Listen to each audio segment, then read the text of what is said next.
பயிற்சி 7.2ல் முதல் கணக்கு அணிக்கோவை விரிவுபடுத்தாமல் இந்த அணிக்கோவையின் மதிப்பு 0 என நிறுவுக அப்படின்னு சொல்லிட்டு கொடுத்துருக்காங்க. ஃபஸ்ட்டு கண்டிஷன் வந்து 2 கண்டிஷன் நல்லா ஞாபகம் வச்சுங்க சாமி.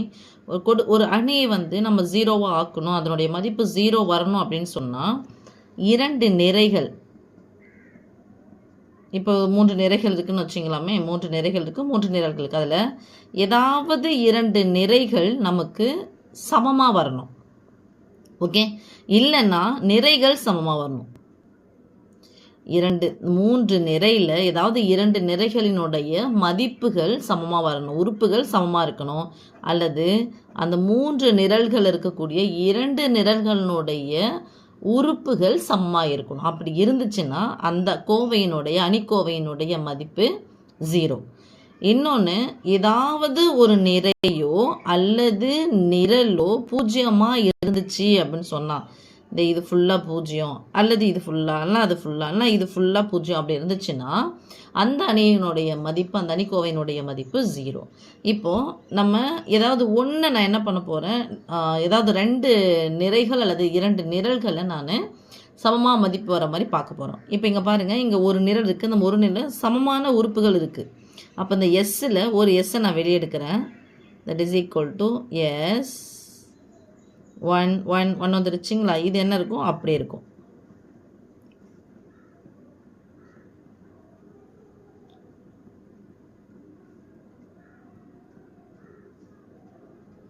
எஸ்ஸை நான் வெளியே எடுத்துட்டேன். எதுலேருந்து வெளியே எடுத்துட்டேன்? C1லேருந்து. அதாவது இது என்னன்னு சொல்லுவோம் சாமி, நம்ம R1 ரோ 2 ரோ 3. இது காலம் C1 C2, இது C3ன்னு சொல்லுவோம். அப்போ C1லேருந்து நான் எஸ் புதுவாக இருக்கனால எஸ்ஸை நான் வெளியே எடுத்துட்டேன். அதுக்கப்புறம் இந்த 1 வர மாதிரி இந்த காலம் நான் வர வைக்கணும், இந்த காலத்தை நான் வர வைக்கணும். அதுக்கு இதுலேருந்து நான் பொதுவாக வெளியே எடுக்கலான்னு பார்த்தா இது மாறி இருக்குது, இதுவும் மாறி இருக்குது. அப்போ என்னென்னா இதெல்லாம் சேம் பேட்டர்னில் வர்றதுக்கான வழியை பார்க்க போகிறோம். அதுக்காக அடுத்த ஸ்டெப் என்ன பண்ண போகிறோம்னா 1 1 1 a ஸ்கொயர்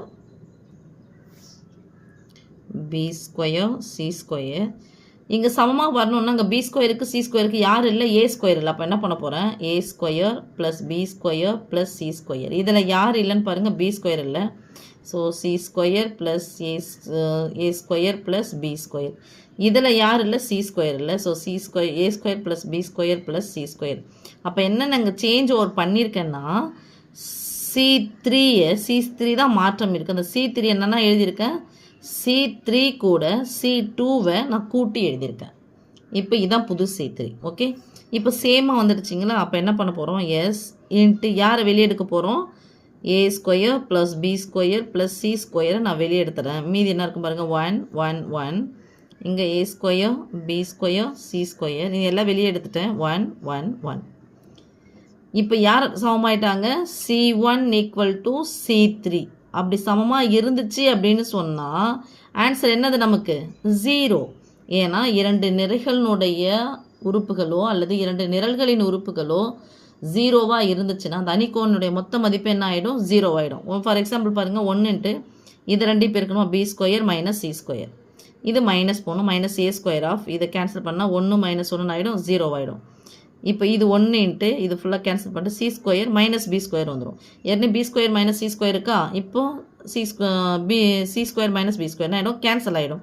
அப்போது 2 நிறைகளின் மதிப்பு அல்லது 2 நிரல்களின் மதிப்பு சமமாக இருந்துச்சு அப்படின்னு சொன்னால் அந்த அணிக்கோவையின் மதிப்பு 0. அந்த அணிக்கோவை நம்ம என்ன எடுத்துக்கலாம், டெல்டான்னு எடுத்துக்கலாம். ஓகே சாமி. ஸோ டெல்டா ஈக்குவல் டு, இப்போ இங்கே போட போகிறோம், if C1 equal to C3 delta equal to 0. இஃப்னா எனில் C1 C3 சமமாக இருக்கிறதுனால டெல்டாவின் மதிப்பு என்னது 0. So delta equal to S into a square plus b square plus c square into இந்த அணிக்கோவினுடைய மதிப்பு என்ன ஆகிடும், 0 ஆகிடும். 0 கூட எதா பெருக்கலாம் தான் சாமி கிடைக்கும், நமக்கு 0 ஆகிடும். 0 தான் கிடைக்கும். ஓகே, நிரூபிக்க சொன்னாங்க, ஹென்ஸ் ப்ரூவ்டுன்னு போட்டுக்கோங்க.